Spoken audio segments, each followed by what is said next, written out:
الدكتور هو في الشباب عندهم صار خبرة كثير عالية، يعني بدأوا العمل من لا شيء. يعني صحيح منطقة إدلب صغيرة وكذا بدون موارد، بس يعني الحمد لله أحسن نعمل فيها شيء كثير كبير خلال الفترة الماضية. فراح تشوف في خبرات، يعني ما إنه قضية هي ما أنا صفر يعني. ففي ملفات عندهم مستويات نجاح فيها عالية يعني متفاوتة. يعني مع ذلك نحن عندنا ما عندنا استغناء عن الحالة القديمة، ضروري نستفيد من وجوده. الدكتور هو في الشباب عندهم صار خبرة كثير عالية، يعني بدأوا العمل من لا شيء. يعني صحيح منطقة إدلب صغيرة وكذا بدون موارد، بس يعني الحمد لله أحسن نعمل فيها شيء كثير كبير خلال الفترة الماضية. فراح تشوف في خبرات، يعني ما إنه قضية هي ما أنا صفر يعني. ففي ملفات عندهم مستويات نجاح فيها عالية يعني متفاوتة. يعني مع ذلك نحن عندنا ما عندنا استغناء عن الحالة القديمة، ضروري نستفيد من وجوده.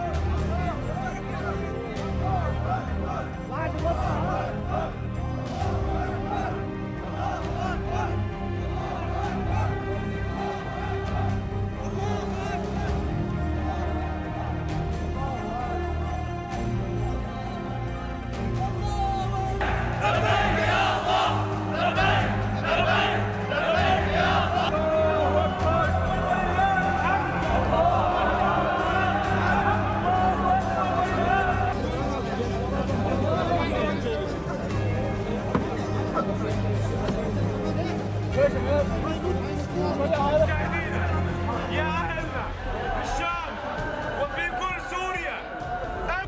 هذا النصر يا أخواني تاريخ جديد للأمة الإسلامية بأكملها. هذا النصر يا أخواني تاريخ جديد للمنطقة. كم تلافينا من مخاطر ترك سوريا، تركها مزرعة للأطماع الإيرانية، نشر فيها الطائفية، أثار فيها الفساد. كل هذه المعركة يا أخواني التي أقيمت بفضل الله عز وجل هو إنتاج ثوري بحت.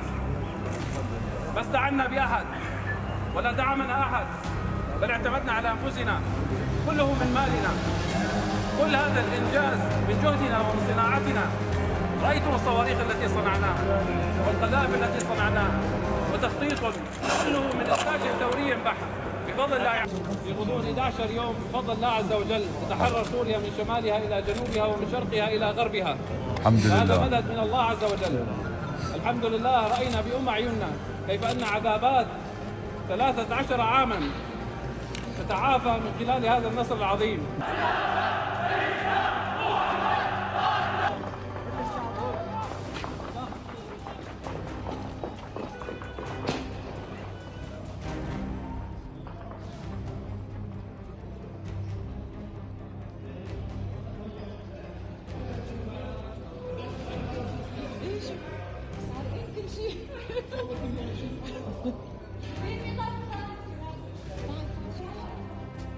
ما في ضوء.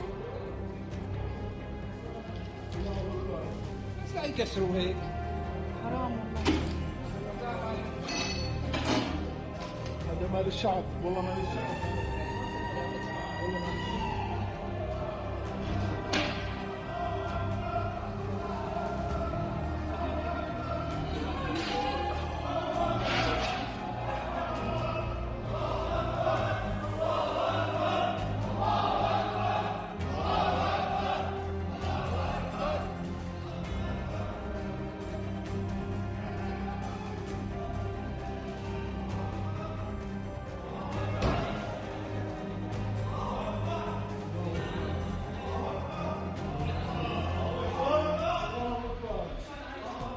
الله أكبر، الله أكبر، الله أكبر،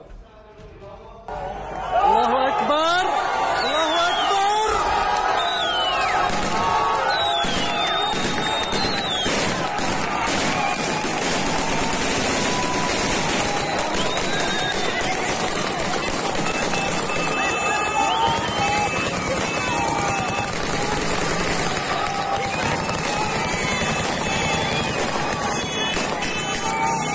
الحمد لله، الحمد لله، الحمد لله.